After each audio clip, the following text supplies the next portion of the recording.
ஆன்மாக்களை வைத்துக் கொண்டு சிலது செய்வாங்க. பில்லி, சூனியம், காத்து, கருப்பு, செய்வினை, ஏவல், துர்மரணம், விபத்து, நீண்ட நாள் தூக்கம் இல்லை, மன உளைச்சல், மனக்குழப்பம், இந்த மாதிரி இருந்துச்சுன்னா எப்படி நிவர்த்தி பண்றது?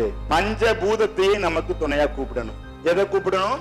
பஞ்சபூதத்தை கூப்பிடணும். எப்படி கூப்பிடணும்? ஏ நெருப்பே வா என்னை பாதுகாத்துக்கொள், ஏ நிலமே வா என்னை முன்னோடு வைத்துக்கொள் என்று கூப்பிட்டா வராது. அந்த காலத்துல மந்திரம் எழுதுவார்கள். ஒரு சொல்லின் முதல் எழுத்தும் கடைசி எழுத்தும் மந்திரம், அல்லது ஒரு சொல்லின் கடைசி 2 எழுத்து மந்திரம். மந்திரம் எழுதுற முறை, இந்த மந்திரம் எழுதுறத சொல்லி கொடுத்தாங்கன்னா சொல்லி கொடுத்தவன் செத்து போயிருவான். யாருமே சொல்லி தரல.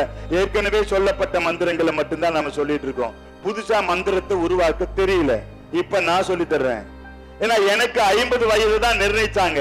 அப்ப பல கண்டங்கள் வந்தது, அதெல்லாம் தப்பிச்சு வந்துட்டேன். அதுக்கப்புறம் 10-12 வருஷம் ஆனந்தமா இருக்கேன். எப்ப வேணாலும் நான் போயிருவேன், ஒன்னும் பிரச்சனை இல்லை. ஆனா மரணத்தை கண்டு பயப்படக்கூடாது. மரணத்தை, ஜனனம் என்றால் மரணம் என்ற ஒன்று உண்டு. பயணம்னா ஏறுறோம், இன்னொரு இடத்துல இறங்கிதான் தீரணும். இதுதான் வாழ்க்கை. விதை மரமாகும், அந்த மரமும் ஒரு நாள் பட்டு போகும்.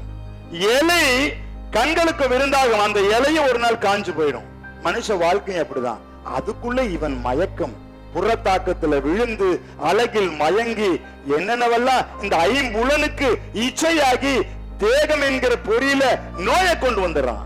அதுல எல்லாம் இருந்து விடுதலை ஆகணும். அதனாலதான் சொன்னாங்க, சித்தன்மார் 11 சத்தியத்தின் வடிவமாவர், புலன் கடந்து. ஐம்புலன்களினுடைய இச்சையால் தான் எல்லா பிரச்சனையும். இந்த ஐம்புலன்களை அடக்கி விட்டோம்னா நம்மளை போன்ற ஒரு மகா மனிதர் யாரும் இல்லை. புலனிச்சையால் வருகிறது பிரச்சனை, நோய் எல்லாமே புலன் இச்சை. அகம் தெளிந்து, புலன் கடந்து, அடுத்தது அகம் தெளிந்து. அகம் உள்ள போய் பார்க்கணும், உங்களுக்குள்ள போய் பார்க்கணும். உள் கடை எங்க? உள் கடை சொல்லுங்க. உள் கடை உங்களுக்கு உள்ள போய் கடந்தா உள் கடை, உள் கடவுள், கடவுள், கடவுள், கடவுள். உங்களை உள்ளே கடந்தால் கடவுளை காணலாம். அப்ப கடவுள் எங்க இருக்காரு? நமக்குள்ள இருக்காரு.